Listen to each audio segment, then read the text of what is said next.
Amaphaphu phansi asisibiki kangako isimo somnotho wezwe. Lokhu kushiwo nguNgqongqoshe wezemali uTito Mboweni obekhuluma neSABC namhlanje ngaphandle kwephalamnde ngaphambi kokwethulwa kwesabelo mali esibhekwe ngabomvu. Ukungaqasheki kwabantu ikakhulukazi intsha wudaba lokwa Eskom kanye neyinkinga eyibhekene namabhizinisi ombuso yizona zinto okulindeleke ukuthi uMboweni agxile kuzona. Ekhuluma neSABC namhlanje uMboweni ubanike inhlansi yethemba ngokuqukethwe inkulumo yakhe yesabelo mali abantu bakulelizwe. No. Is it crying time yet? No austerity. No austerity.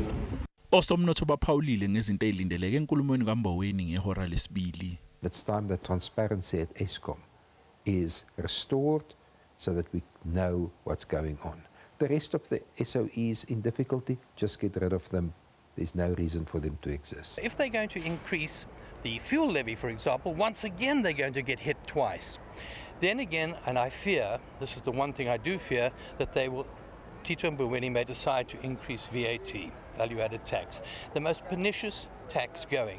Ubonakala ehlalelwe umsebenzi onzima kakhulu uMboweni njengoba iningi labantu bakulelizwe lingasebenzi nokuzokwenza kube likhonsatshe ukwenyusa intela yentengo ngoba umbuzo uzothi uzoyithola kuphi le mali abantu bengasebenzi.